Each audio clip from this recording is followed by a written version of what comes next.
If you are a composite decking company and you are looking for a consistent flow of inquiries, then this video is for you. We're going to be breaking down exactly what you should be doing and also what you shouldn't be doing when it comes to a marketing strategy. So James, take it away. So step number one, what I'd be looking to do to grow is a Google business profile. If you already have one, I'd be making certain that I would be reaching out to all my existing clients to try to get me as many 5-star reviews as possible. It's a great way, a Google business profile, to generate more leads. There's obviously getting citations and doing Google business profile posts and uploading photos on there. So that's definitely step one that I would be doing to try to generate more local leads.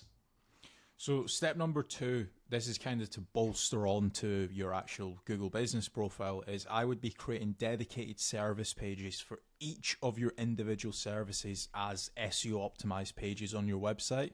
Now, the good thing is when you start doing that, it's also going to help, first of all, rank your actual SEO optimized page, but there's also a more likeliness chance of your Google business profile ranking and showing up for those keywords as well. So you're indirectly going to get more phone calls as well. Yeah, for sure. And if you are looking for more local leads, another option that you could be doing is PPC lead generation. That's pay per click within Google or within Bing, where you're trying to target the bottom of the funnel keywords that can try to generate you some more inquiries. The difficult part to this is you need to make certain you do team up with a good pay-per-click agency, because there is click fraud and there's also needing to build up like a negative keyword list, so it's not people applying for jobs like a careers kind of job. So PPC can work well, but it can, in the wrong hands, you can waste a lot of money, but it's another way of generating local leads. Yeah. And then after that, you've also got like meta ads as well. So like Facebook, Instagram, where the next time when somebody goes on to Facebook, they might be scrolling, they might see your ad.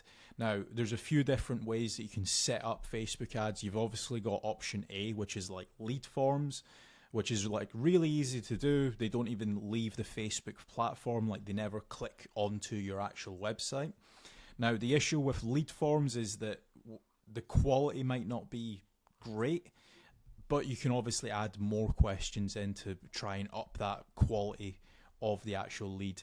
Then you've also got conversion ads as well, where that actually gets sent through to your website and then they fill out the contact form to you or on your website as well. So you've got a couple different options there that you can do. Yeah, for sure. And then another way to grow more local leads could be organic social media. So posting regularly on Facebook, on Twitter, on YouTube, on Pinterest, on Instagram. There's lots of different platforms out there that you can be trying to get there. Reddit's quite big nowadays. In Quora, it's quite big. If people have got questions and you can answer it. So organic social media is another great way to be generating more local leads for your business. With organic social media, I would say that it's more of like a volumes game. So you want to try and make certain that you're constantly uploading, whether it's, for example, a daily schedule or a weekly schedule. You might say, okay, I want to try and upload 5 videos a week, and you should just try and stick to that, especially when it comes to like algorithms like YouTube and Twitter and stuff. Yeah, for sure. I mean, what's your thoughts on using any sort of AI agents if they can try to team up with someone to use like N8N to kind of automate and schedule posts on social media? Like, what's your thoughts on that? Of using trying to leverage artificial intelligence? It's all the rage nowadays for trying to generate more leads. Would you try to team up with like an AI consultant to set that up? Yeah, so I mean, you can definitely go down that route where you're setting up AI agents to potentially crop up some videos and auto-publish to YouTube, Facebook, Twitter and stuff. But another thing that I would also be focusing on is AI search. So a lot of people have started to kind of move away from Google. Not everyone, because there's billions of people still using it every single day, but there are slowly people starting to search in engines such as like ChatGPT, Gemini, Claude, Grok. And if your brand isn't actually showing up in any of those, you will have a little bit of an issue showing up and generating leads on those search engines as well. So that's another thing that I would be focusing on as a company.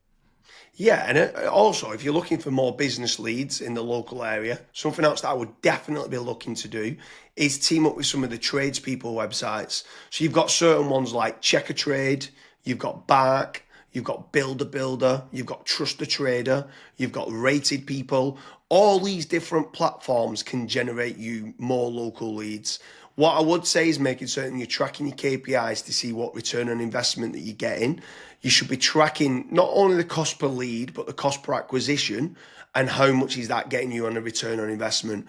But tradespeople websites like those platforms can work very well. I would say make certain you check out the links in the description because we do quite a lot of different videos in comparing Checker Trade with FatRank or Bark with FatRank, Rated People with FatRank, Builder with FatRank. So now, obviously, I've mentioned there FatRank a few times, Kasra. Like, what's your thoughts on lead generation companies as opposed to tradespeople companies?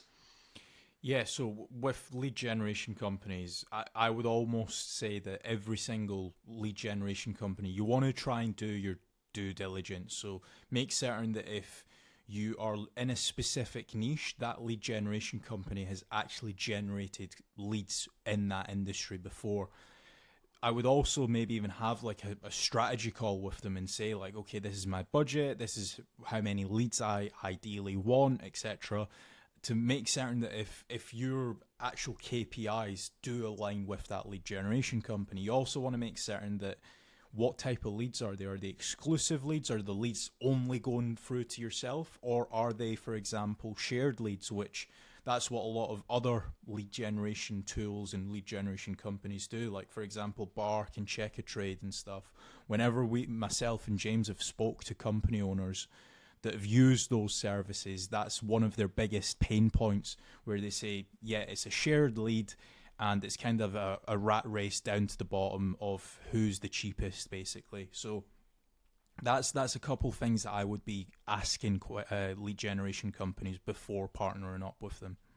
Yeah, for sure. I mean, if anyone is interested in generating more local leads, I strongly recommend heading over to fatrank.com, where we have a commission-based lead generation service. That means you only pay a finder's fee on converted jobs. You have nothing to pay on the pay per lead.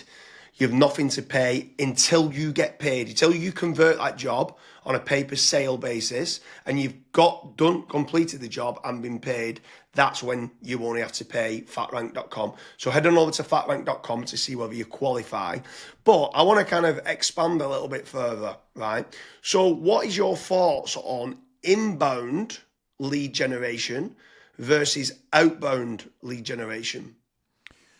So I always prefer inbound. The conversion rate of not just getting the lead, but the lead actually converting into a paying customer, into money coming into your business bank account is a lot higher. The last stat that I saw for that was something like 16.1% end up converting into a paying customer as opposed to 1.4% when it's a outbound lead. Yeah, that's pretty crazy. That's like a 12...